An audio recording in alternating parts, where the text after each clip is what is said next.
Corona ও dengue পরিস্থিতির খবর জানবো। খবর জানাতে চট্টগ্রাম থেকে আমাদের সঙ্গে যুক্ত হচ্ছেন সহকর্মী নয়ন বড়ুয়া।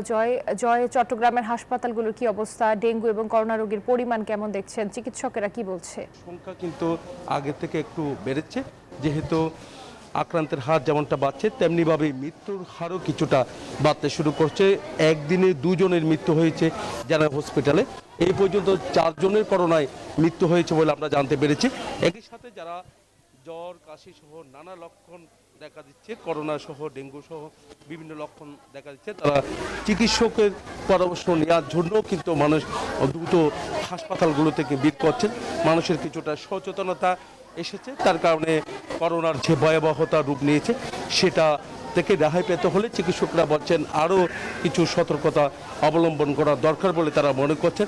স্বাস্থ্যবিধি থেকে শুরু করে বিভিন্ন আইন কানুন যদি মানা হয় তাহলে কিন্তু এই করোনা থেকে রেহাই পাওয়া সম্ভব।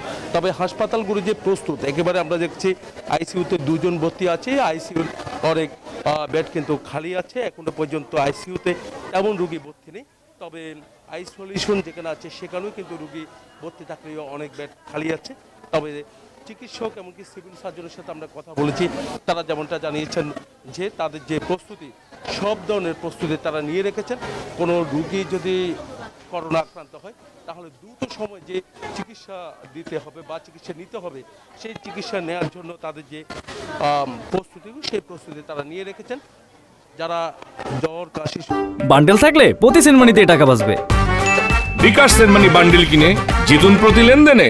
বিভিন্ন করোনার লক্ষণ দেখা দিলে দ্রুত চিকিৎসকের পরামর্শ নেওয়ার কথাও কিন্তু তারা জানিয়েছেন।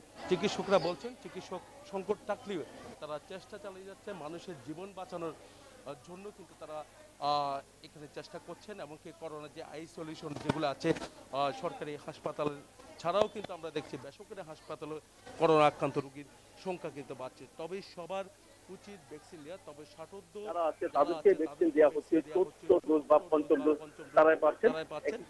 সাথে সবাই যেন ভ্যাকসিনের আওতায় আসে সেই চেষ্টা কিন্তু সরকার করছে বলে আমাদের জানিয়েছেন। আমরা তো দেখাতে চাচ্ছি যে দীর্ঘ লাইন দেখতে পাচ্ছেন, এখানে বিভিন্ন রোগ আক্রান্ত হাসপাতাল, আমি জানাই হসপিটালে আছি, এখানে কিন্তু বিভিন্ন রোগ আক্রান্ত যারা আছে তারা কিন্তু ভিড় করছেন, টিকিট কেটে চিকিৎসকের পরামর্শ নেবেন। যদি কারো যদি টেস্ট করতে হয় তাহলে টেস্ট করারও সুযোগ রয়েছে। তবে মানুষ আমরা দেখতে পাচ্ছি জনগণ যদি একটু সচেতন তাহলে ডেঙ্গু কিংবা করোনা থেকে রেহাই পাওয়া সম্ভব বলে মনে করছেন। এখানে যারা চিকিৎসকরা আছেন তাদের সাথে আমরা কথা বলেছি, তারা বলছেন যে চিকিৎসকের যারা পরামর্শ নিচ্ছেন তারা অনেকটা সুস্থ আছে, অনেকজন সুস্থ হয়ে করোনা আক্রান্ত হয়েছে, এরকম অনেকজন সুস্থ হয়ে বাড়ি ফিরেছেন। আবার কেউ কেউ খারাপ অবস্থা থাকলেও তারা কিন্তু আইসিইউতে ভর্তি আছে বলে আমাদেরকে জানিয়েছেন।